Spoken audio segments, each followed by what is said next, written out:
अस्सलामु अलैकुम वरहमतुल्लाहि वबरकातुहू। सेकेंड ईयर केमिस्ट्री चैप्टर 7 के 3 लेक्चर्स हो चुके हैं, ये चौथा है और मोर प्रोबेबली ये सेकंड लास्ट लेक्चर हो। अल्कोहल्स, फिनॉल्स और ईथर्स। फिनॉल्स तक हम पहुंच गए थे इस चैप्टर में। फिनॉल्स का जो है डेफिनेशन हो गई थी लास्ट लेक्चर में, उसकी क्लासिफिकेशन हो गई थी और उसके नॉमेनक्लेचर। आज के लेक्चर में इंशाल्लाह जो है फिनॉल्स के प्रिपरेशन मेथड और इसके रिएक्शंस, केमिकल रिएक्शंस होंगे, तो तवज्जो रखिएगा क्योंकि फिर केमिकल इक्वेशंस पे बेस्ड लेक्चर है आज का मोस्टली। शुरू करते हैं, बिस्मिल्लाहिर्रहमानिर्रहीम।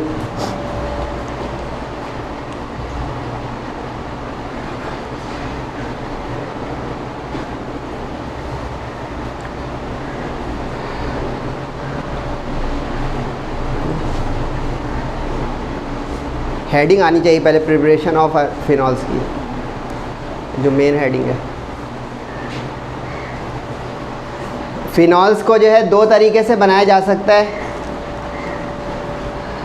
अच्छा, फिनॉल्स के 2 नाम है, ये ध्यान रखिएगा। फिनॉल भी इसको कहते हैं, इसी को कार्बोलिक एसिड भी कहते हैं। तो इम्तिहानी लिहाज से जो है ध्यान रखिएगा कि वो कह दे कि प्रिपेयर कार्बोलिक एसिड, तो आपको ये कौन सा एसिड है हमारे सिलेबस में कहाँ था। फ़िनॉल से हर कोई जानता है, हेडिंग लगी हुई है, चैप्टर का नाम है। तो कार्बोलिक एसिड के नाम से साइड पे लिख लीजिएगा कि इसी फ़िनॉल को कार्बोलिक एसिड कहते हैं। पहला मेथड है इसको बनाने का क्लोरोबेंजीन से। ये नए नए नाम आएंगे, नए नए स्ट्रक्चर आएंगे, उसकी लिस्ट बनाते जाइएगा। क्लोरोबेंजीन, बेंजीन में आपको बता चुका हूँ लास्ट क्लास में कि उसका स्ट्रक्चर रिंग का है। अब इसी बेंजीन रिंग के ऊपर अगर क्लोरो हैलोजन ग्रुप आ जाए तो ये क्लोरोबेंजीन हो जाएगा। अगर यहीं पे कभी Br नज़र आ जाए तो ब्रोमोबेंजीन हो जाएगा। तो अब इस क्लोरोबेंजीन को स्टार्टिंग सब्सटेंस लेकर हम बनाएंगे फ़िनॉल। अब ख्याल रखिए, ये जो 2 मेथड है फ़िनॉल को बनाने के, दोनों मेथड 2 स्टेप रिएक्शंस हैं। 2 मरहले में होंगे। पहले एक प्रोडक्ट बनेगी, फिर उसकी फर्दर दूसरी प्रोडक्ट जो होगी वो फाइनली होगी फ़िनॉल। पहले मरहले में ये किया जाएगा कि क्लोरोबेंजीन को सोडियम हाइड्रोक्साइड के एक एक्वियस सॉल्यूशन के साथ ट्रीट करेंगे, मिलाएंगे, मिक्स करेंगे हाई टेम्परेचर और प्रेशर पर। ये कंडीशन याद करनी होगी आपको। High temperature, pressure 350 degree C और 150 एटमॉस्फेरिक प्रेशर। तो इसमें डिस्प्लेसमेंट के उसूल से काम होगा और डिस्प्लेस करेगा ये वाला हिस्सा इसको।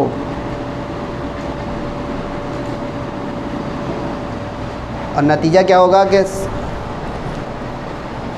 ऑक्सीजन ग्रुप सोडियम के साथ आ जाएगा इस बेंजीन रिंग में। तो अब ये जो चीज़ बनती है इसको कहते हैं फिनॉक्साइड। Phenoxide, sodium phenoxide. यानी इसको अब यूँ समझें कि अगर ये बेंजीन रिंग है और इसके ऊपर एक ऑक्सीजन है, तो ये फिनॉक्सी ग्रुप है। जैसे ग्रुप होते हैं ना, मिथाइल, इथाइल, प्रोपाइल, तो ये एरोमेटिक ग्रुप एक है, ये हो गया फिनॉक्सी। अब इसके साथ सोडियम आ जाए, कुछ भी आ जाए, तो उसके नाम में फिर आता है ऑक्साइड करके। फिनॉक्सी है तो, लेकिन बोलेंगे फिनॉक्साइड। तो अब ये हो गया सोडियम फिनॉक्साइड कि ऑक्सीजन ग्रुप है ऑक्साइड का, और ये रिंग जो है बेंजीन रिंग, और अकेले अगर इसमें से भी ये भी हटा दूँ तो ये हो जाएगा फिनाइल रिंग। ये सब साइड पे लिखते हैं, कितनी सारी बातें बता दी सर ने, वरना मैं सिर्फ इक्वेशन बताऊँ, अभी ख़त्म हो चुका था मामला। फिनाइल रिंग खाली अकेला, यानी बेंजीन रिंग में से एक आप H हटा दें और वो इनकम्प्लीट स्ट्रक्चर हो तो हो जाएगा फिनाइल। अब इसी फिनाइल में O आ गया तो फिनॉक्सी। अब उसी में सोडियम आ गया तो सोडियम फिनॉक्साइड। नाम देना समझ में आया। अब आ जाए इक्वेशन पे। तो इस क्लोरोबेंजीन में से डिस्प्लेस किया क्लोरीन को इस सोडियम हाइड्रोक्साइड के एक्वियस सॉल्यूशन में, तो नतीजा बना सोडियम फिनॉक्साइड। लेकिन हमें क्या बनाना था? हमें बनाना था फ़िनॉल। हमें बनाना था फिनॉल। तो अब अगले स्टेप में ये रिएक्शन एक और करेगा सोडियम फिनॉक्साइड, तो उसमें जो है यहाँ पे H ग्रुप आएगा और सोडियम भी जाएगा, तो सेकंड स्टेज रिएक्शन होगा, उसमें बनेगा फिनॉल। ये आ गया भाई, सही है। अब ये देखें सोडियम फिनॉक्साइड जो फर्स्ट स्टेज में आया, उसी को अब हाइड्रोजन क्लोराइड यानी हाइड्रोक्लोरिक एसिड से ट्रीट करेंगे, तो अब ये डिस्प्लेसमेंट रिएक्शन होगा दोबारा से। और किस तरह अब दोबारा होगा डिस्प्लेसमेंट रिएक्शन, अब आपको नज़र आ रहा होगा इसके ऊपर प्लस माइनस चार्ज, कि हाइड्रोक्लोरिक एसिड जो है वो पोलर है, प्लस माइनस उसके ऊपर होता है। सोडियम फिनॉक्साइड जो इसमें ऑक्सीजन इलेक्ट्रोनेगेटिव है और सोडियम इलेक्ट्रोपॉजिटिव है, इसमें भी प्लस माइनस हो गया। अब ये कितनी तीरंदाजी में आप लोगों को सिखा चुका हूँ माशाल्लाह, अब आप लोग भी करें कि इस O ने इस H को ले लिया और इस क्लोरीन ने सोडियम को ले लिया, नतीजा आपके सामने, डिस्प्लेसमेंट रिएक्शन का नतीजा आपके सामने। अच्छा, इसमें एक चीज़ बता दूं, कुछ स्टूडेंट ये सोचेंगे कि ये सोडियम फिनॉक्साइड इसी HCl के साथ कंटिन्यूटी में ये प्रोडक्ट दे रहा है। No, make it very clear, in the first step this chlorobenzene reacts with 10% aqueous sodium hydroxide solution under high temperature and pressure to give sodium phenoxide. HCl is a byproduct release removed. In the second stage, this sodium phenoxide produced is treated with hydrochloric acid, a fresh hydrochloric acid, to give phenol, that is carbolic acid. Phenol के bracket में carbolic acid लिख दें, कभी फ़ायदे में रहेंगे। तो ये पहला मेथड था, थोड़ा ट्रिकी था।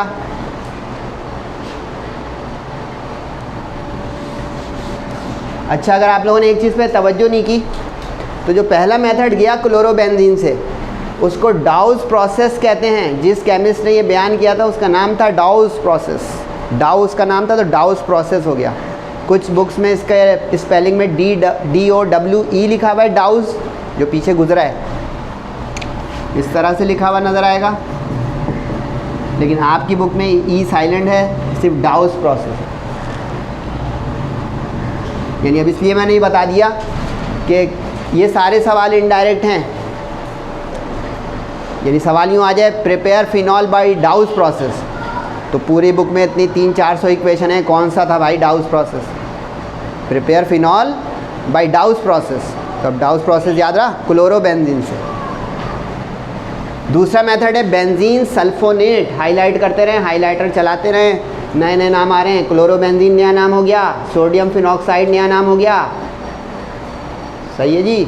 अब आ गया बेंजीन सल्फोनेट। ये सारे जो कंपाउंड आ रहे हैं ना नाम, ये एरोमेटिक हैं, क्योंकि एरोमेटिक को एरोमेटिक पैदा करेगा। Phenol is aromatic, last lecture. तो अब एरोमेटिक को पैदा करना है, तो एरोमेटिक स्टार्टिंग मटेरियल लें।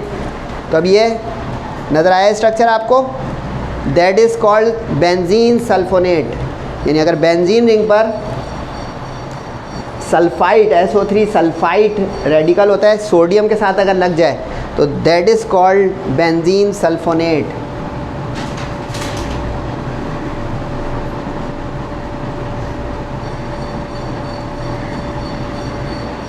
अब बेंजीन सल्फोनेट ये भी 2 स्टेज रिएक्शन है। इन the first stage is fused with solid sodium hydroxide, इसमें लेना है। पिछले में 10% एक्वियस सॉल्यूशन है, इसमें फ्यूजन है, ब्रैकेट में S नज़र आ रहा है, सॉलिड NaOH फ्यूजन, यानी इसमें पिघला के एक प्रोडक्ट निकलवानी है सॉलिड NaOH से। तो in the first stage this benzene sulphonate is fused with solid sodium hydroxide at high temperature to give sodium phenoxide, once again repeat हो गया। And in the second stage same equation. क्या पता चला? कुछ भी नहीं। दोनों मेथड ऑफ प्रिपरेशन में सेकेंड स्टेज कॉमन है। टाइम और दिमाग बचाएं, गिनतियाँ ना करें इक्वेशनों की, हाजिर लोग चाहिए। ये देख लें, अगर थोड़ा ऊपर अभी होगा 1 मिनट बाद, सोडियम फिनॉक्साइड से दोबारा HCl का रिएक्शन और दोबारा फिनॉल। पीछे पलट के देखने डाउस प्रोसेस में सोडियम फिनॉक्साइड को HCl से रिएक्ट करके ही तो निकाला था फिनॉल। यानी स्टार्टिंग मटेरियल और फर्स्ट स्टेज फ़र्क है। यानी क्लोरोबेंजीन से सोडियम फिनॉक्साइड बनाया और फिर रिएक्शन करा HCl से। इसमें बेंजीन सल्फोनेट को फ्यूज़ कराया सोडियम हाइड्रोक्साइड से और सोडियम फिनॉक्साइड बनाया। और ये सारी बाई प्रोडक्ट हैं, साइड प्रोडक्ट हैं। साइड प्रोडक्ट क्या होती हैं बता चुका हूँ, जो रिएक्शन में बन रही होती हैं लेकिन हमारी मेन प्रोडक्ट नहीं होती है। अब इसमें ज़रा ध्यान रखिएगा कि हो क्या रहा है। इसमें डिस्प्लेसमेंट हो रही है सारी। पिछली इक्वेशन की तरह ये सोडियम ऑक्सीजन वाला स्ट्रक्चर इसके साथ जाएगा, तो अब लाजमी हुआ यहाँ से SO3 और Na को हटाएगा। अब होगा क्या भाई जब हटेगा तो, अब ये सोडियम सल्फाइड के तौर पे निकलेगा। SO4 सल्फेट होता है, SO3 सल्फाइड होता है। इनऑर्गेनिक केमिस्ट्री आगे खड़ी भी है इंशाल्लाह। अगर 5वां लेक्चर मैंने डिलीवर कर दिया तो चैप्टर 1 है आगे। इनऑर्गेनिक की एक अलग झंझट है। Sulphite T for Turkey, T for tomato, और SO4 हो तो सल्फेट है। तो अब ये सोडियम सल्फाइड है, तो सोडियम सल्फाइड रेडिकल अलग हुआ, लेकिन अब सोडियम हाइड्रोक्साइड बेस के तौर पे होता है, तो बेस में से पानी निकलता है H2O वाटर। इसलिए यहाँ पे ये 2 लगाना पड़ा कि बेस के साथ जो ज़्यादा कम होगा वो बैलेंस में जाएगा। मुख्तसर क्या हुआ कि phenol can be prepared from benzene sulphonate in 2 steps.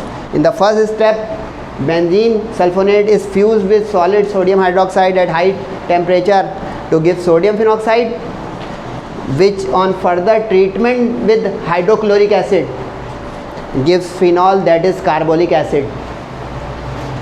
तो ऊपर आप कर लें जिन स्टूडेंट को देखना है मंजरनामा इक्वेशन का, ये जी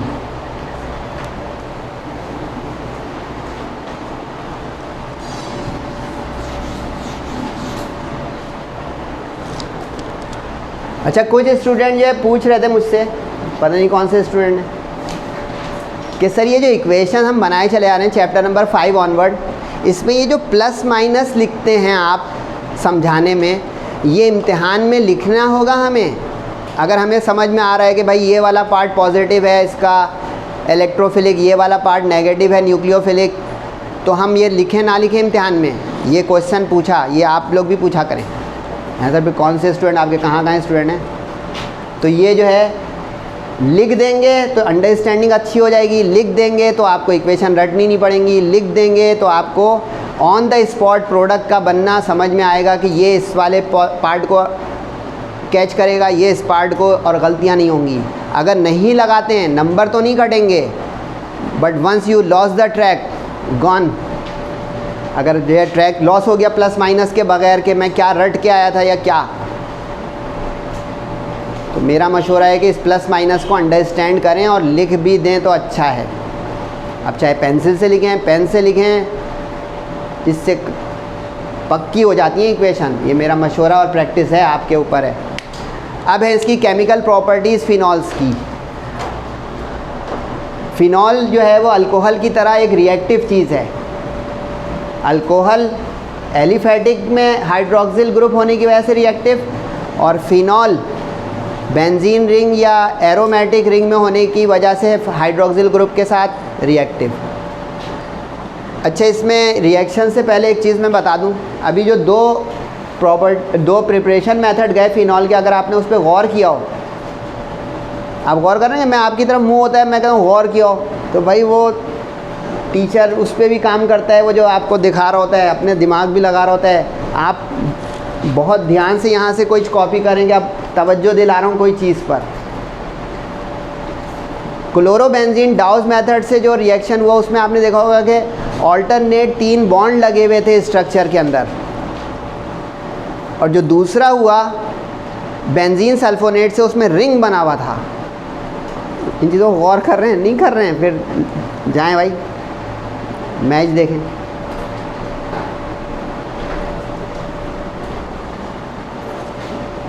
क्योंकि अगर ये रिंग नहीं बनाया या उसके ऑल्टरनेट बॉन्ड नहीं दिखाए, ये सब इस 350 जो लिखा था एरो पे उसकी कोई हैसियत नहीं है, सॉलिड या फ्यूजन जो लिखा था उसकी कोई हैसियत नहीं है, 150 डिग्री सी जो लिखा है उसकी कोई हैसियत नहीं है। ये लेम इक्वेशंस हो गई, ज़ीरो हो जाएगा, क्योंकि ये स्टूडेंट बहुत करता है भाई, हम पुराने टीचर लगते नहीं हैं। ये जो रिंग है अगर इसको आपने नहीं बनाया, सुबह का शाम हो जाएगा, सारी चीज़ बदल जाएगी। टीचर ये सब बाद में देखेगा कि प्लस माइनस लगाया है, बड़ी राइटिंग अच्छी है, तो बहुत ध्यान रखें हर तरफ, क्योंकि ना कि एरो पे कुछ है, कंडीशन का ध्यान, इस तरह के रिंग हैं या उसमें बॉन्ड्स हैं उसका ध्यान, रिएक्टेंट प्रोडक्ट के नाम हैं उसका ध्यान, कितने ध्यान चल रहे हैं। कोई उसमें plus minus electrophilic nucleophilic case आ गया उसका ध्यान, कितना हो गया, मल्टी डायमेंशनल ध्यान। तो मैंने दिला दिया ध्यान, अब आप जाने उसको संभालने का ध्यान। तो अब जो फिनॉल के रिएक्शन है उसको दो हिस्सों में तकसीम कर दिया जाएगा मेरी तरफ से, बुक में नहीं है, अपने ऑर्गेनाइज वे में पढ़ाने और समझने और समझाने के लिए। फिनॉल के रिएक्शन दो तरीके से, दो उसूल के तहत होते हैं। अगर तो इसका ये OH पार्ट जो आपको नज़र आ रहा है ऊपर, हाइड्रोक्सिल ग्रुप वाला पार्ट, इसके लिहाज से रिएक्शन हो तो केस 1, और दूसरा इसका जो रिंग वाला नीचे वाला बेंजीन हिस्सा नज़र आ रहा है उसके लिहाज से रिएक्शन हो तो केस 2। मतलब बुक में 1 2 3 4 करके रिएक्शन ऑफ अल्कोहल है, ये फिनॉल है, सॉरी।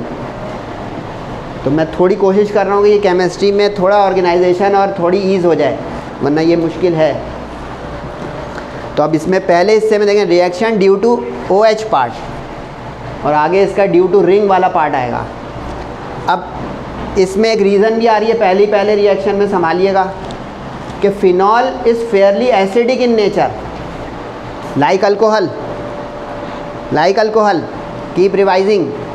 अल्कोहल भी फेयरली एसिडिक है, फिनॉल भी फेयरली एसिडिक है। अब हैरान हो रहे हैं आप, OH वाली चीज़ को तो बचपन से मैं याद कर रहा हूँ कि बेस है, बेस है, बेस है। स्पेशल नोट लिखें भाई, ये देख रहे हैं आप, फिनॉल में O और H पे मैंने माइनस प्लस अलग कर दिया, वो भी एक अच्छी कहानी है जो मुझे भी याद है कि OH हाइड्रोक्साइड माइनस, मुझे भी याद है भाई कि sodium hydroxide base Na plus OH minus, potassium hydroxide base K plus OH minus. Technical मसले हैं भाई इस केमिस्ट्री में, और टेक्निकल मसले ये हैं कि देखना पड़ेगा कि ये OH जो है किसी अगले के साथ, जिसके साथ जुड़ा हुआ है, अटैच है, बॉन्डेड है, वो इसके इलेक्ट्रोनेगेटिविटी को किस तरह अफेक्ट कर रहा है, इसकी किसकी, ऑक्सीजन मोर इलेक्ट्रोनेगेटिव, उसके एक तरफ H है, दूसरी तरफ कार्बन है, नहीं समझे।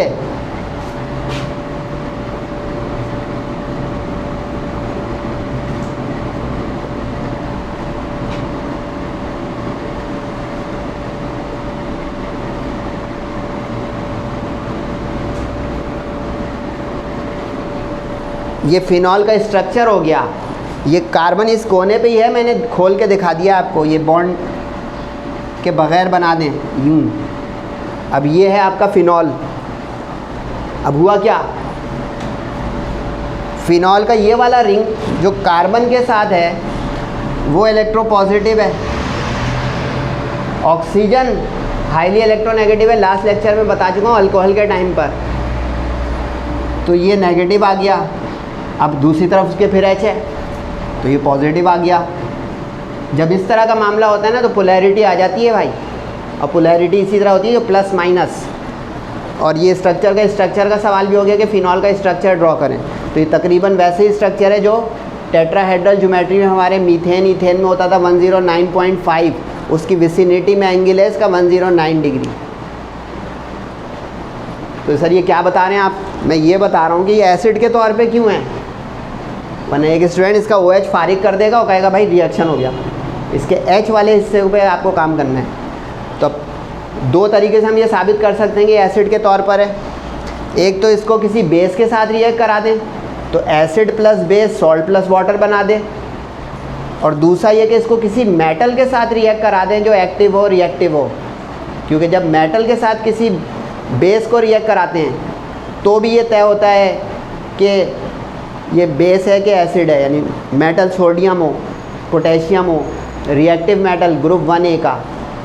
जिसको नहीं समझ में आया इस इक्वेशन को ऊपर करें भाई, समझ में आएगा बच्चों को इंशाल्लाह। ये आ गया भाई फिनॉल का रिएक्शन सोडियम हाइड्रोक्साइड के साथ जो कि एक स्ट्रॉन्ग बेस है।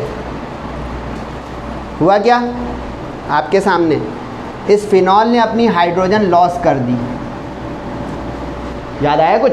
Loss of hydrogen as proton, a proton donor is an acid.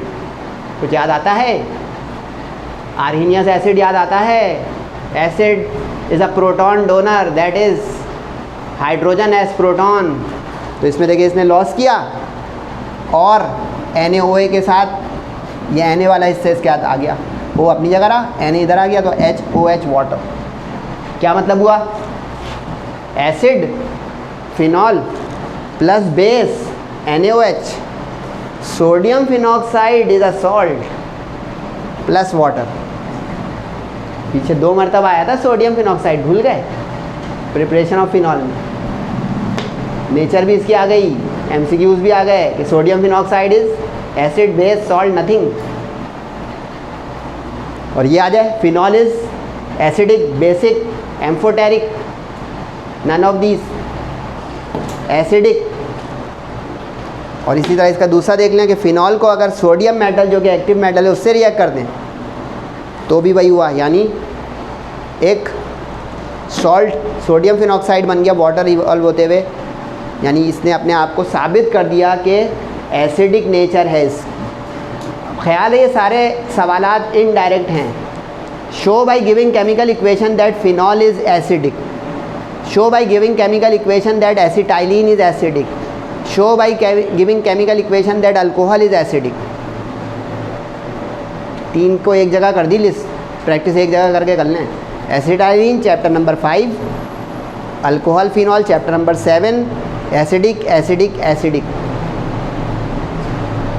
मने भूलभुलैया हैं केमिस्ट्री बच्चों, भूलभुलैयों में गुम हुए तो सर को नहीं बोलिएगा।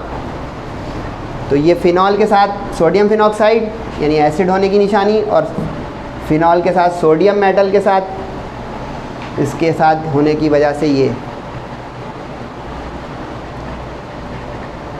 2 लगा हुआ है। अच्छा ये इक्वेशन को थोड़ा रोकिएगा, इसमें एक चीज़ नज़र आएगी बच्चों को। ये 2 नज़र आ रहा होगा, नज़र आ गया? वहाँ पे आपको उस रिंग के साथ 2 लगाना पड़ेगा। और ये सिर्फ इस वजह से हुआ कि ये सोडियम जो है, अगर ये 2 है तब वो 2 है, यानी 2 1 जा 2। रिंग वाले में बैलेंसिंग इस तरह देखते हैं कि उसके ऊपर कोई चीज़ नज़र आ रही, वो हर चीज़ ट्वाइस या थ्राइस हो जाएगी। और अब क्या हुआ, यहाँ पे अगर ये 2 है तो इसका मतलब ये ऑक्सीजन भी 2 हैं, हाइड्रोजन भी 2 हैं। नीनोड़ी किसी की, ऑक्सीजन भी 2 हैं, हाइड्रोजन भी 2 हैं। तो अब हाइड्रोजन जो 2 हैं ये दोनों चले गए, वो H2 नज़र आया, नज़र आ गया भाई। और ये Na इसके साथ आ गया तो ONA हो गया, सही है। लेकिन अब दूसरा ऑक्सीजन कहाँ है? वाटर के साथ, वाटर के साथ ऑक्सीजन भी तो 2 थी बेटा। दिमागी काम है, जागते में लेक्चर लिया करें केमिस्ट्री का, रात को 1 बजे नहीं लिया करें। अगर कोई यूट्यूब पे ले रहा है, स्कूल कॉलेज के टाइम पे ले सुबह, या बहुत से ज़्यादा दोपहर। सही है। तो ये फिनॉल के एसिडिटी की निशानी हो गई। इसमें बस अच्छी खबर है कि नो कंडीशन, यानी ये एसिड होने की निशानी इसकी रूम कंडीशन पे जस्टिफिकेशन है। अच्छा ये देख लें भाई, ये MCQs के लिए आ रहा है।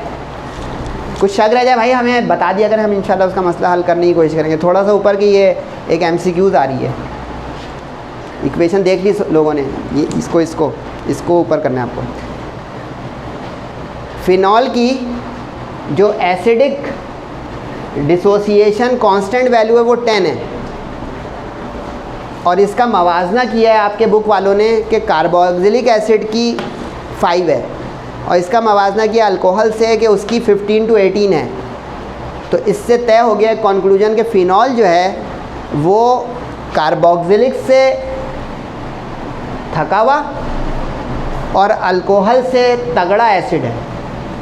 ये मैं अपने अल्फाज अच्छे नहीं बोल रहा हूँ, आप ये सब ना लिखें कि थका हुआ। अच्छा, ये जो बच्चे मेरे साथ हंस रहे हैं कि ये पका, अब देखें ये ना करें, क्योंकि ये सर जवाद और दूसरे जो टीचर हैं पूरी दुनिया में, स्टूडेंट कम्युनिटी में यूँ बोला जाता है, ये पका नहीं है, ये PKA है। और ये PKA वही है जो फर्स्ट ईयर केमिस्ट्री के चैप्टर नंबर 8 और 10 में था। सर फिर रेफरेंस, तो मैं क्या करूं, पूरा भी बताऊं तो फिर हाँ चलें, 2 घंटे का लेक्चर है। आप वैसे ही 1-1 मिनट देख के भाग जाते हैं, आप बात कर रहे हैं यार। ये डिसोसिएशन कांस्टेंट होता है, याद आया, KA, KB, KC, KP, KSP। ये पका नहीं है भाई। और P का मतलब है power of dissociation constant of acid. नहीं समझे? अब सब्र से सुनिएगा। 10 की पावर -8 ऐसी वैल्यूज़ होती हैं इन सब की, जैसे K लिखा हुआ है, डिसोसिएशन कांस्टेंट ऑफ एसिड, ठीक है। इसे ये K भी लिखा होता है, 10 की पावर -3, यानी डिसोसिएशन या आयनाइजेशन कांस्टेंट ऑफ बेस। तो जब इसके आगे P लिख देते हैं ना, तो इसका मतलब होता है पावर, तो वो लिखते नहीं है फिर माइनस के साथ। ये देखें आगे 10 यानी 10 की पावर -10, 5 यानी 10 की पावर -5, 15 to 18 यानी 10 की पावर -15 या -16 या -17 या -18।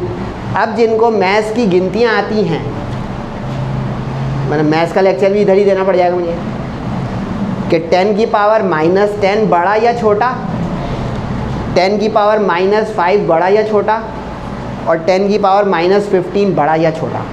अगर ये समझ आ गया तो ये जुमला रटना नहीं पड़ेगा कि फ़िनॉल और कार्बोक्सिलिक एसिड और अल्कोहल की अगर MCQs आ जाएं कि इनमें डिसेंडिंग ऑर्डर या असेंडिंग ऑर्डर में एसिडिक स्ट्रेंथ के लिहाज से तरतीब दें, तो रटिएगा नहीं भाई, मैं जान लगा रहा हूँ, आप भी लगाएं। यानी अब उसने कहा phenol is weaker then carboxylic but stronger than alcohol. इसका ये मतलब हो गया कि कार्बोक्सिलिक एसिड और फिर फिनॉल और फिर अल्कोहल। अब सिर्फ एक टास्क आपके लिए छोड़ रहा हूँ कि इस जगह पे या तो लेस का निशान लगा दें या ग्रेटर का, ये वाला या ये वाला, क्योंकि सब हम कर देंगे तो आप सो जाएंगे, थोड़ा आप करें। तब ये जुमला हो गया कि फ़िनॉल कार्बोक्सिलिक से थोड़ा कमज़ोर है एसिडिटी में और अल्कोहल से थोड़ा स्ट्रॉन्ग है एसिडिटी में। इसका ये मतलब हो गया फ़िनॉल की एसिडिक स्ट्रेंथ इन दोनों के दरमियान में है। समझ में आ गया? तो ये ट्रिकी बात थी, अब रटें या जो भी करें। अब आप सोच रहे होंगे सर कार्बोक्सिलिक एसिड का यहाँ पे क्या काम है भाई? Very good question. Carboxylic acid भी एक OH ग्रुप रखने वाला कंपाउंड है, बताऊं?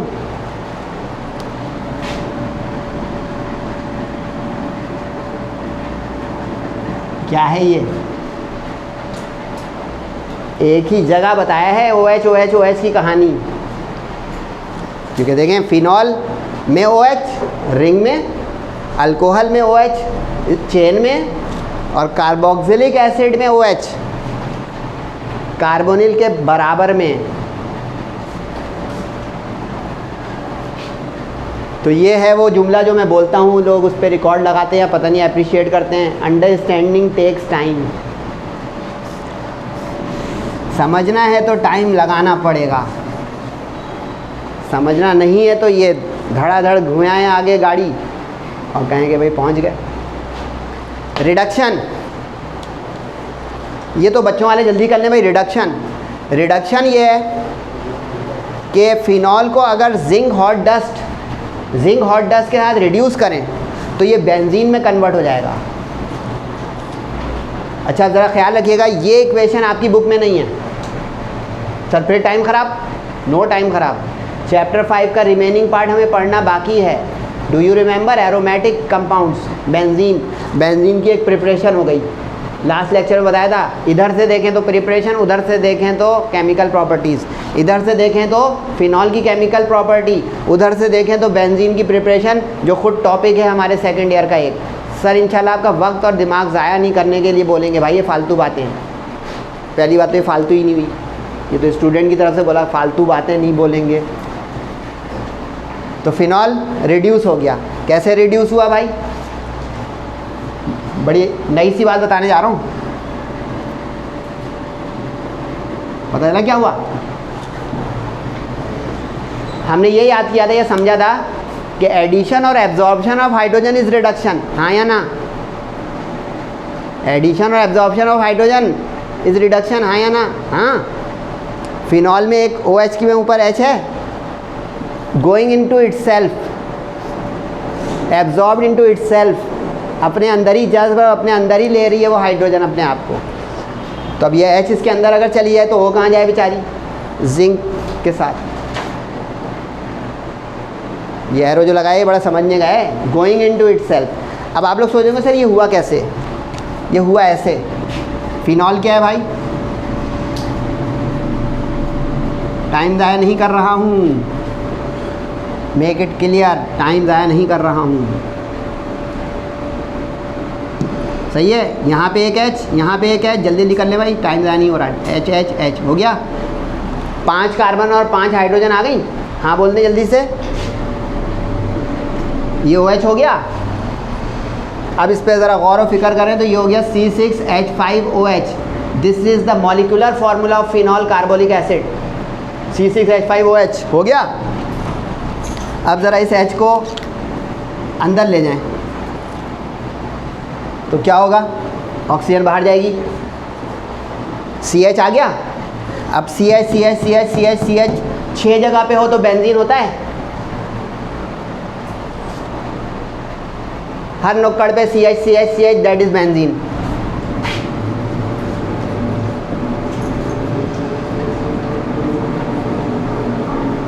तो try to take interest in chemistry, not so boring. लेकिन वो सवाल का जवाब दिया नहीं है आपने अभी तक। हलवा,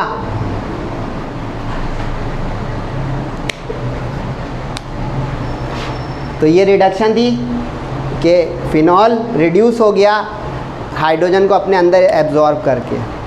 उसके बाद इसकी ऑक्सीडेशन है,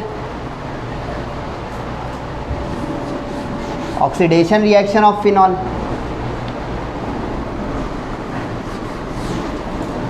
ऑक्सीडेशन आप जानते हैं, ऑक्सीजन का एब्जॉर्ब होना, ऑक्सीजन का शामिल होना। अच्छा इस इक्वेशन को ज़रा स्टेरिक लगा लीजिएगा, special attention as well as important. Phenol oxidised in the presence of potassium dichromate and concentrated sulfuric acid, यानी ये ऑक्सीडाइजिंग एजेंट हो गया और ये कैटलिस्ट के तौर पर हो गया। टू गिव, नजर आए क्या बना है? ऑक्सीजन ऑक्सीजन ऊपर नीचे लगी हुई है, नहीं समझ में? ये जो है कीटोन, कीटोन 2 दफ़ा, CO इज़ कीटोन। कितनी दफ़ा बताऊँ बेटा? कल जो है लास्ट लेक्चर में पता नहीं कब था, कल परसों तरसों नरसों। कीटोन कीटोन CO, कार्बोनिल जिसमें आ जाता है। सर इसमें तो O है, सारा आपने ख़राब कर दिया यार मेरा लेक्चर। अभी मैंने फिनॉल और बेंजीन जो बनाया था उसमें सारे C खोल के दिखाए थे, फिर दिखाऊँ? नहीं अब नहीं दिखा रहा भाई, चले जाएँ आप। ये रहा C यार, ये रहा C। अब बताएं CO कीटोन यानी डाई कीटोन। अब डाई कीटोन, लेकिन ये कहाँ आ गया? बेंजीन रिंग में। बेंजीन रिंग में तो special attention name, benzoquinone, last lecture याद है? हाइड्रोक्विनॉन, हंस रहे थे आप, हाइड्रोक्विनॉन, फिर से हंसना इसलिए बोल रहा हूँ दोबारा से, हाइड्रोक्विनॉन, पायरोगैलॉल, कैडेचॉल, तो बेंजीक्विनॉन क्या सीख रहे हैं आप? कुछ भी नहीं। ये बेंजीन रिंग है ना, इसी में अगर OH OH आ गया था, देखो OH OH आ गया था, कर दूँ वो, इसको ही मैं बना दूँ हाइड्रोक्विनॉन, ये देखिए OH OH आ गया, हाइड्रोजन की आमेजिश, पानी की झलक, तो हाइड्रोक्विनॉन, सही है। H हट गया,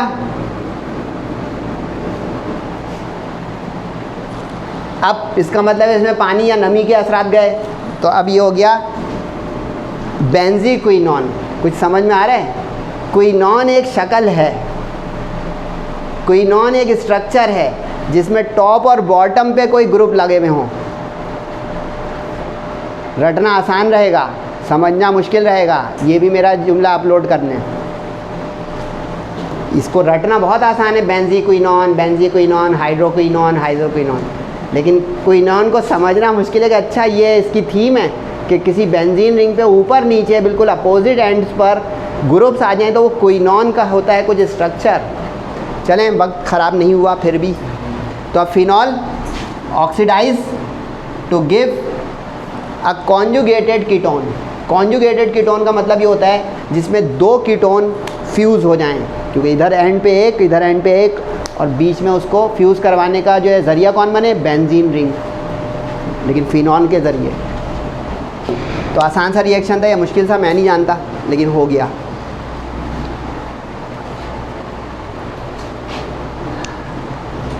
अब है इसका climax, climax reactions. Climax reactions वो हैं जो इसके रिंग की वजह से अब होंगे। याद रहा A और B आ गया। पहला इसका OH पार्ट यानी जो रिंग के ऊपर लगा वो OH था, उसकी वजह से कारस्तानिया फिनॉल की। अब इसके अंदर रिंग के अंदर के जो रिएक्शंस हैं वो, तो due to aromatic part that is ring,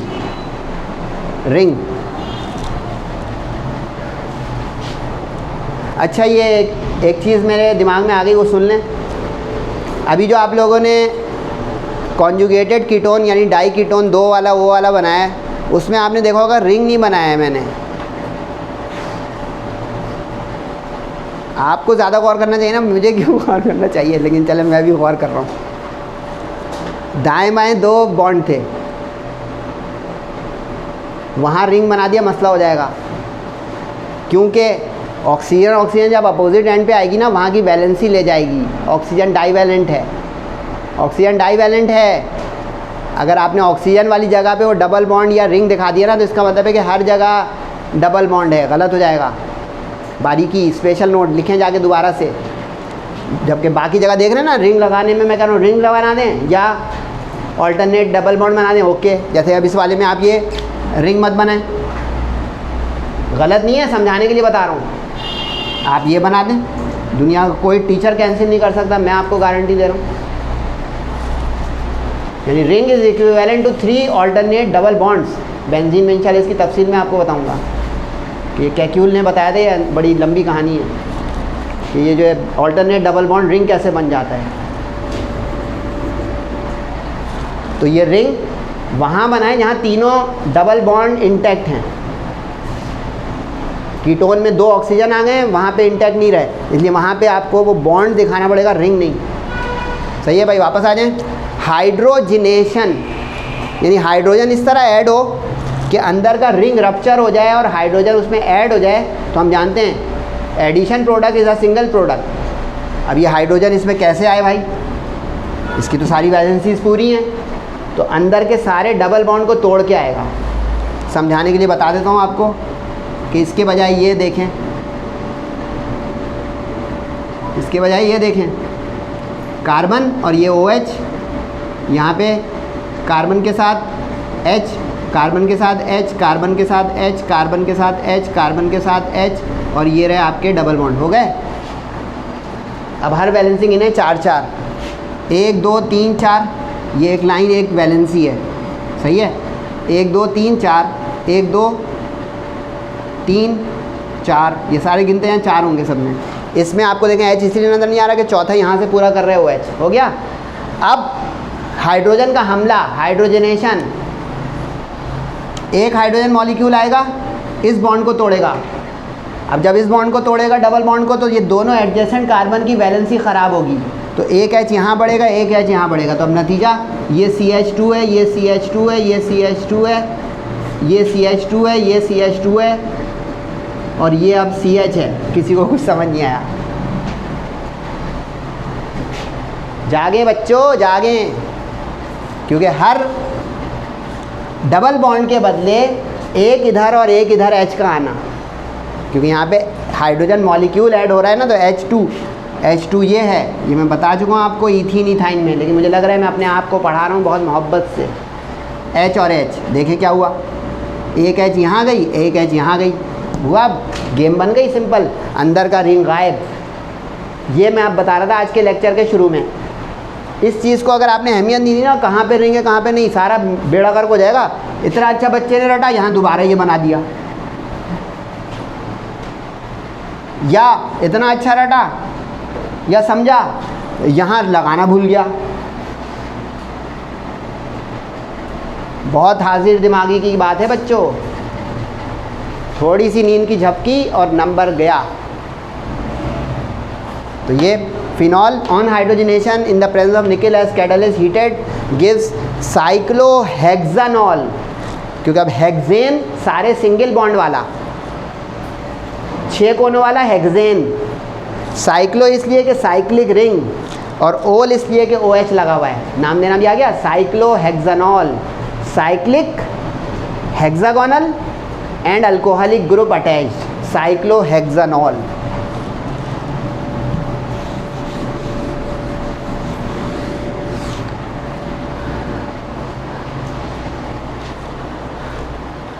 अच्छा, अब इसके 3 ऐसे रिएक्शन हैं जिसके ऊपर स्पेशल अटेंशन रखिएगा। ये सेक्शन सी में भी आ सकते हैं, बी में भी। एक इसमें ब्रोमिनेशन होगी, एक नाइट्रिक एसिड से इसका रिएक्शन होगा, और एक इसका सल्फ्यूरिक एसिड से रिएक्शन होगा। और जो नाइट्रिक एसिड सल्फ्यूरिक एसिड है वो तो बिल्कुल ही क्लाइमैक्स है, 2-2 इक्वेशन है, 2-2 रिएक्शन है उसमें। हेलोजिनेशन, ब्रोमिनेशन, क्या होगा इसमें? अब ऊपर पहले हेडिंग पढ़ लें भाई। इलेक्ट्रोफिलिक यानी जिसमें कोई इलेक्ट्रोफाइल आए, एरोमेटिक किसी एरोमेटिक कंपाउंड या रिंग पर आए, सब्स्टिट्यूशन उसके किसी वीक इलेक्ट्रोफाइल को हटाने के लिए, सब्स्टिट्यूट करने के लिए, रिप्लेस करने के लिए आए। जैसे चैप्टर नंबर 6 में था एसएन रिएक्शन, इलेक्ट्रोफिलिक नहीं, न्यूक्लियोफिलिक सब्स्टिट्यूशन। तो अब बारीकी बता रहा हूँ, ज़रा संभालें। SN SE, ये SE रिएक्शंस जो होते हैं ये एरोमेटिक कंपाउंड्स के लिए होते हैं, लाइक बेंजीन। यानी आज जो बता रहा हूँ ये बेंजीन में रिवीजन का काम इंशाल्लाह कर देगा चैप्टर 5 के रिमेनिंग पार्ट में, कि बेंजीन अंडरगोज इलेक्ट्रोफिलिक सब्स्टिट्यूशन। और जो एलिफैटिक होते हैं like alkyne alkyne, they undergo nucleophilic substitution. या जो अल्काइल हैलाइड्स होते हैं चेन वाले, दे अंडरगो न्यूक्लियोफिलिक सब्स्टिट्यूशन। तो अब यहाँ पे हम हैं, ये नहीं, ये चैप्टर 6 था, ये पढ़ना है SE यानी इलेक्ट्रोफिलिक सब्स्टिट्यूशन। अब इसका मतलब ये हो गया कि ब्रोमीन यहाँ पे एक इलेक्ट्रोफाइल के तौर पर आएगा, इलेक्ट्रोफाइल के तौर पे ब्रोमीन आएगा। अब इलेक्ट्रोफाइल के तौर पे अगर आएगा तो उस रिंग के कमज़ोर इलेक्ट्रोफाइल को हटाएगा। अब आपको बहुत ख्याल समझना है कि यहाँ पे ब्रोमीन नेगेटिव नहीं है, यहाँ पे ब्रोमीन पॉजिटिव है। ये है इसके ऊपर काम, पॉजिटिव चार्ज है। अब ये इसमें आए तो अब कहाँ आए भाई? ऑल्टरनेट 3 पोजीशन पर आए। इस पोजीशन पर आए तो यहाँ की एक हाइड्रोजन हटाए, इस पोजीशन पर आए तो यहाँ की एक हाइड्रोजन हटाए, इस पोजीशन पर आए तो यहाँ की एक हाइड्रोजन हटाए। यानी ऑल्टरनेट 3 पोजीशनों से 3 हाइड्रोजन को रिप्लेस करें। अब 3 को रिप्लेस करें, इससे ये पता चला हाइड्रोजन जो है वो एक वीक इलेक्ट्रोफाइल है। कैसे? H जब निकलता है तो प्लस होकर निकलता है ना, यानी यहाँ पे जो H है कार्बन के साथ H, वो H प्लस है, इलेक्ट्रोपॉजिटिव। तो जब वो H निकला तो इसका मतलब है एक स्ट्रॉन्ग इलेक्ट्रोफाइल ने एक वीक इलेक्ट्रोफाइल को डिस्प्लेस किया, सब्स्टिट्यूट किया। तो अब एक ब्रोमीन इस, एक ब्रोमीन इस और एक ब्रोमीन इस 3 पोजीशन पर आकर सब्स्टिट्यूट हो गई। तो अब लाजमी 3 हाइड्रोजन निकली, 1 1 1 3। तो अब 3 हाइड्रोजन निकल के कहाँ जाएँ? 3 ब्रोमीन के साथ, क्योंकि यहाँ पे हो गया ये Br Br, यानी ये Br Br का बॉन्ड यहाँ से यूँ जा रहा है एक इलेक्ट्रोफाइल बनकर, और वहाँ का एक H बॉन्ड हट रहा है। तो एक H एक H एक H, तो ये 3 दफ़ा गया और वहाँ से 3 दफ़ा आया। कहानी समझ में आई? अब ये बन गया ट्राई ब्रोमो। लास्ट लेक्चर का IUPAC नेमिंग के शक है, रिवीजन करें। 2, 4, 6, 1 2 3 4 5 6, 2, 4, 6 try bromophenol, 2, 4, 6 try bromophenol. 3 bromo है, ट्राई ब्रोमो, OH पेरेंट हो गया फिनॉल रिंग के अंदर, तो 2 4 6 ट्राई ब्रोमोफिनॉल। मुख्तसर कि when phenol is brominated with bromine water it gives 2 4 6 try bromophenol. यानी ब्रोमीन वाटर से ये रिएक्शन है, समझना है, ब्रोमीन वाटर के साथ, ब्रोमीन वाटर, इसलिए देखो एरो पे लिखा हुआ है H2O, आप वाटर भी लिख सकते हैं WATER।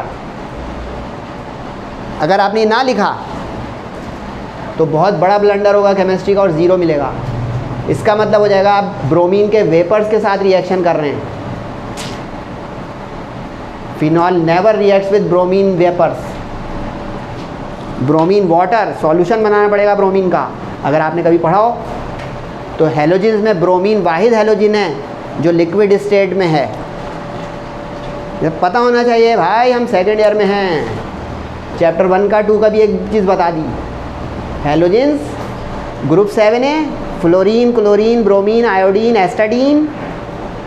Bromine is the only liquid P block element and halogen. तो अब ये ब्रोमीन वाटर लेना पड़ेगा। ब्रोमीन अगर ले लिया तो इसका मतलब हो जाता है ब्रोमीन, जैसे यूँ लिखते हैं हम कभी क्लोरीन और ये नहीं लिखते हैं, तो क्या मतलब होता है? कोई अंदाज़ा हो रहा है सेकेंड ईयर केमिस्ट्री का? मायने बदल जाएंगे भाई। यानी हमने क्लोरीन गैस पंप की है, क्लोरीन गैस से रिएक्शन किया है।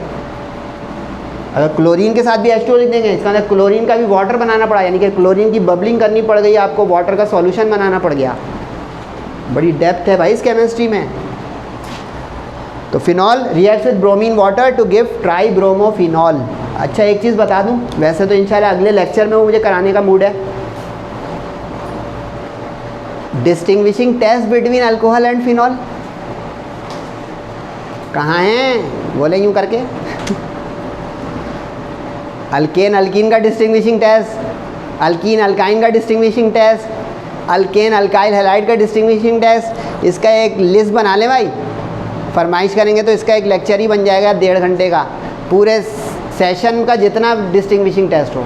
लेकिन कोई मुस्कुरा रहा है, मैं अपने लिए नहीं बोल रहा हूँ, पिछले बुक में भी था, आप में ज़्यादा हैं डिस्टिंग्विशिंग टेस्ट, केमिकल टेस्ट। तो ये जो है ना, ये केमिकल टेस्ट है to distinguish alcohol and phenol.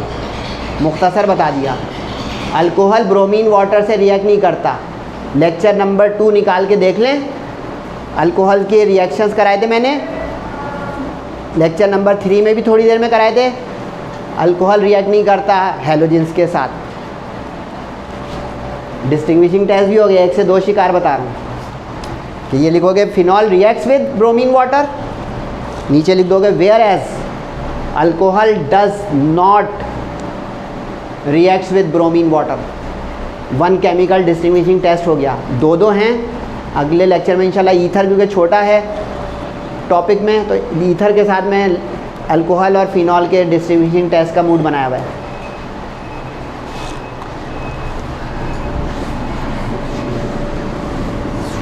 चलें भाई, वो जिसका इंतज़ार आपको नहीं था मुझे था। नाइट्रिक एसिड और सल्फ्यूरिक एसिड के साथ फिनॉल का रिएक्शन। थोड़ी सी हेडिंग और ऊपर कर दें ताकि एक ही मंजर में बच्चों को दिख जाए। ये हो गया भाई नाइट्रेशन। अगर किसी रिएक्शन में नाइट्रिक एसिड इन्वॉल्व हो तो नाइट्रेशन, किसी अगर रिएक्शन में सल्फ्यूरिक एसिड इन्वॉल्व हो तो सल्फोनेशन, अगर किसी रिएक्शन में हैलोजन इन्वॉल्व हो तो हैलोजिनेशन, अगर किसी रिएक्शन में वाटर इन्वॉल्व हो और इस तरह के उसमें पानी शामिल हो रहा हो तो हाइड्रेशन। ये सोच रहे होंगे मैंने इसमें बड़ा तमीज़ बांधी, क्योंकि हाइड्रोलाइसिस एक अलग चीज़ होती है। तो ये देखिए ये भी लिस्ट एक जगह आ गई। तो नाइट्रेशन, नाइट्रिक एसिड के अंदर के एक ग्रुप का कमाल। अब इसमें दो हिस्से हैं, स्टेरिक लगा के कीजिएगा क्योंकि ये सारे सवाल इनडायरेक्ट हैं। How phenol reacts with dilute nitric acid, how phenol reacts with concentrated nitric acid. Product बदल जाएगी, प्रोडक्ट बदल जाएगी अगर पतला और गाढ़ा नाइट्रिक एसिड लेंगे, ठंडा और गर्म नाइट्रिक एसिड लेंगे। बड़ा बड़ा लिखे हैं जो मुस्कुरा नहीं रहे हैं। फिनॉल, हाँ बोल दें, जान के इतना मुश्किल लिखें नाइट्रिक एसिड ताकि आपको इसमें नाइट्रो ग्रुप नज़र आए। Nitro group, nitric acid has a nitro group. मैं लिख सकता हूँ यहाँ पे HNO3, क्यों नहीं लिखा? ताकि मुझे नाइट्रो ग्रुप नज़र आए। सर क्यों नज़र आए? ताकि मुझे ये इक्वेशन आसान नज़र आए। सर क्यों नज़र आए? ताकि मेरे इम्तिहान में A1 आए। अब इसमें नाइट्रो ग्रुप आए, सही है जी, और हाइड्रोजन को हटाए। इस बात को बहुत पक्का पक्का लिख लें, बेंजीन में भी काम आ जाएगा और आगे और कोई एरोमेटिक कंपाउंड आएगा टोलिन वगैरह, उसमें भी काम आ जाएगा कि इलेक्ट्रोफिलिक सब्स्टिट्यूशन ये होती है जिसमें एक पॉजिटिव इलेक्ट्रोफाइल आए और उस रिंग के कमज़ोर इलेक्ट्रोफाइल को डिस्प्लेस सब्स्टिट्यूट करवाए। बेंजीन के और फिनॉल के हर कोने पे सवाई ऊपर वाले एक कोने के हाइड्रोजन हैं, वो हाइड्रोजन को डिस्प्लेस करने के लिए नाइट्रो ग्रुप आएगा। ये देखिए नाइट्रो ग्रुप आया, आप देख रहे होंगे नाइट्रो ग्रुप आ गया, सही हो गया। अब इसमें समझने की बात है जो वो संभालें। अगर फिनॉल डाइल्यूट यानी कोल्ड नाइट्रिक एसिड से रिएक्ट करेगा तो सर फिर उड़ने वाले नहीं भाई, प्रोपोर्शनेट, प्रोपोर्शनेट एक बैलेंस में दो प्रोडक्ट देगा, isomeric product, proportionate isomeric product. यानी ऑर्थो पोजीशन, लास्ट लेक्चर निकालिएगा, ऑर्थो पैरा मेटा मैंने सिखाया था आपको फिनॉल के शुरू में। तो ऑर्थो पोजीशन पे नाइट्रो आ गया और पैरा पोजीशन पे नाइट्रो आ गया, तो इसको कहेंगे प्रोपोर्शनेट, क्योंकि एक आया ऑर्थो पे तो एक आया पैरा पे बराबर। लेकिन ये आइसोमर्स हो गए। चैप्टर 5 का लेक्चर नंबर 7 आखिरी। सर आप हमें केमिस्ट्री याद करने बोलते हैं, अपने लेक्चर के नंबर याद कर रहे हैं। मैं इसलिए बता रहा हूँ, याद गलत भी हो सकता है। आप अगर रेफ़र करना चाहें तो आइसोमेरिज्म का पूरा टॉपिक है। आइसोमर्स क्या होते हैं? कंपाउंड्स हैविंग सेम मॉलिक्यूलर फार्मूले बट डिफरेंट स्ट्रक्चरल फीचर्स। देखें दोनों के फार्मूले एक हैं। Carbon carbon carbon carbon carbon 6, carbon carbon carbon carbon carbon 6, OH1 OH1, NO2 1 NO2 1, लेकिन शक्ल फ़र्क, स्ट्रक्चर फ़र्क। इसमें कहाँ लगा है, इसमें कहाँ लगा है। तो क्या हो गया मतलब? ये पोजीशन आइसोमर हो गया। किसी को समझ नहीं आ रहा? चेन आइसोमेरिज्म था, पोजीशन आइसोमेरिज्म था, फंक्शनल ग्रुप आइसोमेरिज्म था, मेटामेरिज्म था, मेरा पेपर नहीं था।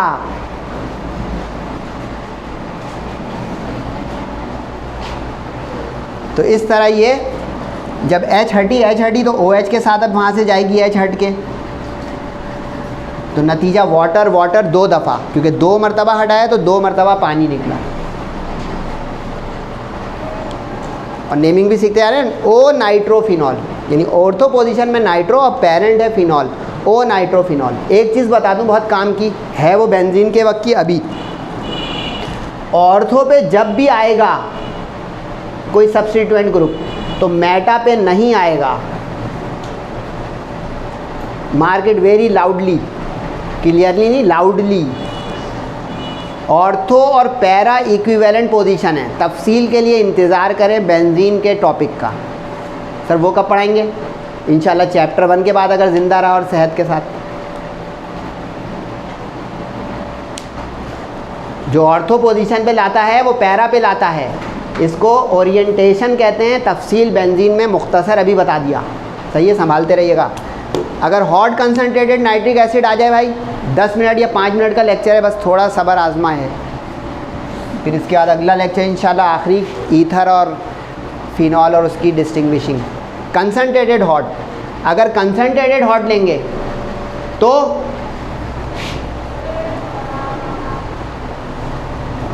पिक्रिक एसिड बनेगा।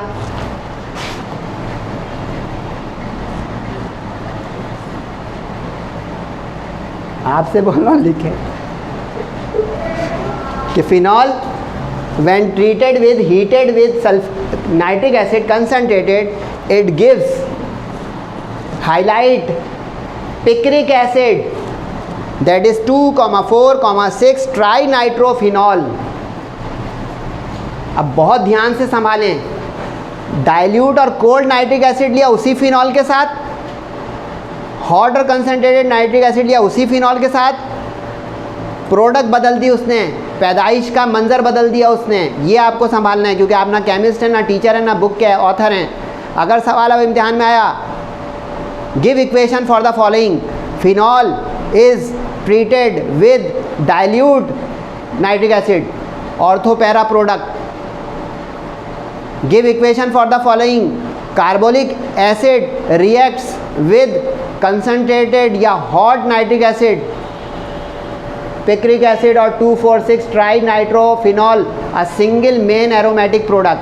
कोई प्रोपोर्शनेट नहीं, सर नहीं उड़ेंगे, इसमें डायरेक्ट बैठे रहेंगे एक जगह और एक प्रोडक्ट बनेगी 2,4,6 trinitrophenol, that is picric acid. अब ये एसिडों की लिस्ट बना लें भाई। कार्बोलिक एसिड कौन था?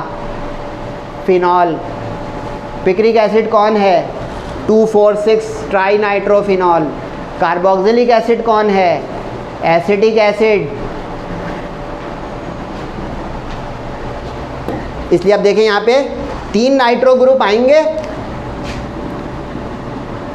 तो 3 हाइड्रोजन जाएंगे, 3 हाइड्रोजन गए, रिलीज रिलीज रिलीज। तो अब 3 हाइड्रोजन जब 3 OH के साथ जाएंगे तो 3 पानी 3 वाटर मॉलिक्यूल निकलेंगे। यकीन करें, मान लें मेरी बात, लर्निंग नहीं करें इनकी, रिलैक्स होकर नॉर्मल टोन में इसको अंडरस्टैंड करने की कोशिश करें।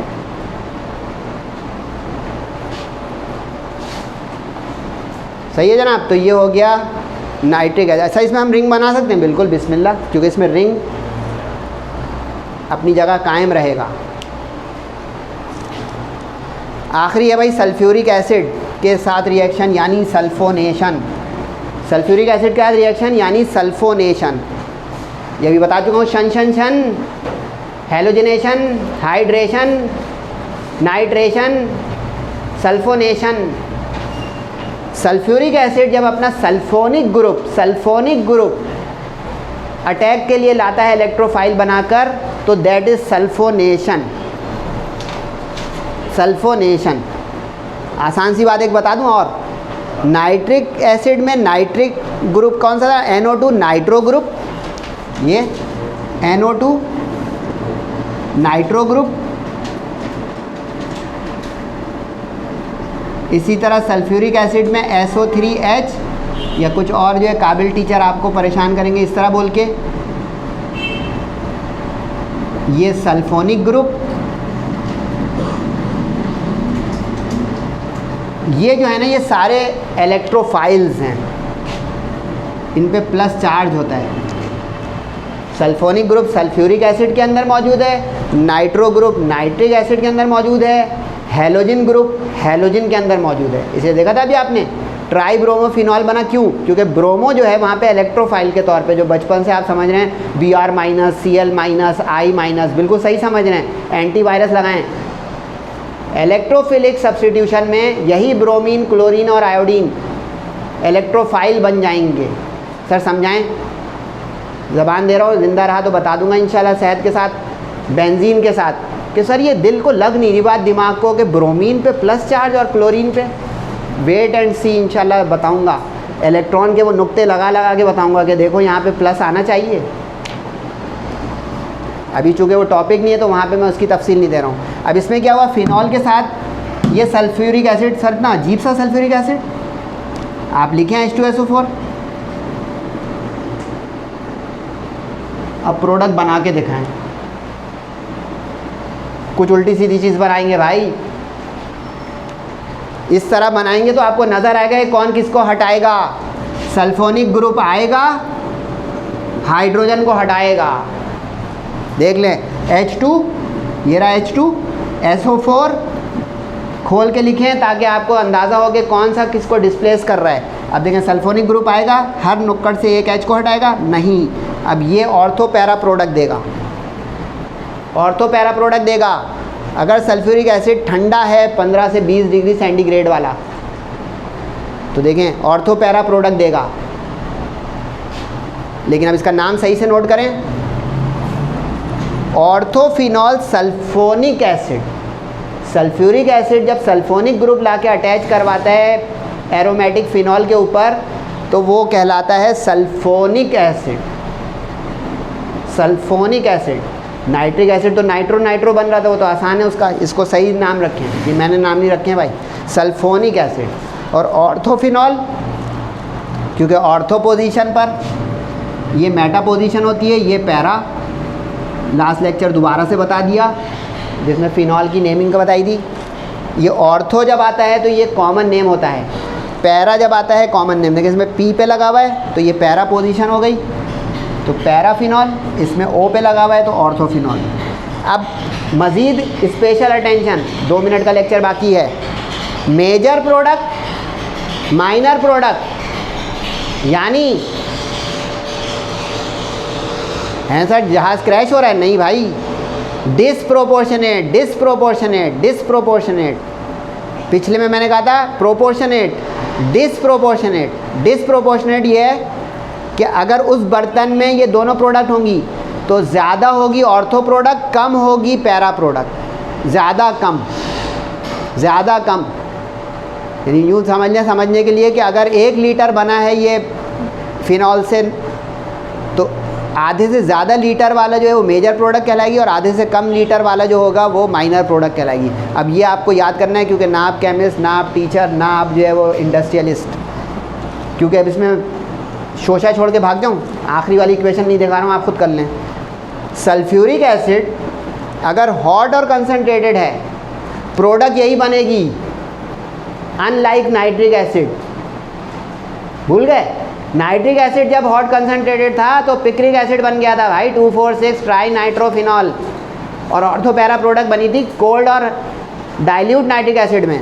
इसमें कोल्ड सल्फ्यूरिक एसिड भी और हॉट सल्फ्यूरिक एसिड भी दोनों ऑर्थोपैरा प्रोडक्ट देगा। मेजर माइनर हो जाएगा, माइनर मेजर हो जाएगा। आपको अब ये पक्का करना है, क्योंकि अगर इसको गलत लिख दिया मेजर माइनर या वर्डिंग में तो सारी बनी बनाई गेम ख़राब हो जाएगी। क्योंकि देखें कितना मोटा अंडरलाइन है, orthophenol sulphuric acid, sulphonic acid as major product, और अगले में यही हेडिंग लगी होगी, लिखा होगा it gives paraphenol sulphonic acid as major product, क्योंकि माइनर को आप वर्डिंग में नहीं लिखोगे, यानी मेन प्रोडक्ट ये है। सर आपने प्रोडक्ट में दोनों लिखी हैं डिस्टिंग्विश करने के लिए बेटा, कि ये इक्वेशन बोल रही हो कि मैं मेजर प्रोडक्ट हूँ और मैं माइनर।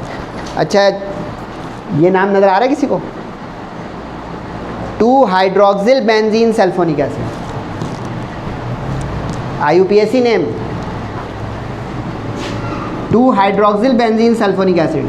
क्योंकि जब सल्फोनिक ग्रुप आ जाएगा इसका अपर हैंड हो जाएगा, क्योंकि इसका वज़न OH से ज़्यादा है। लास्ट लेक्चर में बताया OH जहाँ जाए वो 1 है, आज बता रहा हूँ जहाँ SO3H और OH दोनों आ जाएँ ये 1 है, तो जब ये 1 है तो फिर ये 2 है। देख लें भाई, 2-हाइड्रोक्सिल बेंजीन रिंग हो गया, सल्फोनिक एसिड अब इसका पेरेंट है। नोट करें भाई, कदम कदम पे बारीकियां आ रही हैं, मैं चौंकाए जा रहा हूँ बस। अगर 2 फंक्शनल ग्रुप आ गए एक ही रिंग में तो आपको देखना पड़ेगा भारी और हल्का फंक्शनल ग्रुप कौन है। सर ये हमें कैसे बताएगा, वजन का तराजू तो हमारे पास है नहीं। अरे भाई आप केमिस्ट्री के अच्छे स्टूडेंट हो, इसको यहाँ देखो, इसमें एक O है, इसमें 3 O है, बात ही ख़त्म। S और H पे तो बाद में जाएंगे यार, कि सल्फोनिक ग्रुप का अपर हैंड है, भारी ग्रुप है, तो वो 1 हो जाएगा, इसलिए 2 हाइड्रोक्सिल। फिर भी दिखा दें भाई बच्चों को कि कुछ स्टूडेंट शिकवा ना करें कि हमें आपने क्या समझा हुआ है कि हम ही केमिस्ट्री खुद ही खुद पढ़ लें या पढ़ा दें। ये देख लें भाई, देखें पैरा प्रोडक्ट जो है वो हो गई मेजर, पैरा प्रोडक्ट हो गई मेजर,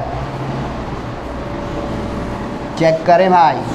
और अगर ये पैरा प्रोडक्ट हो गई मेजर तो अब ये 1 2 3 4 पे आ गया हाइड्रोक्सिल, क्योंकि जहाँ SO3H आ गया वो 1 हो गया, जहाँ SO3H आ गया वो 1 हो गया।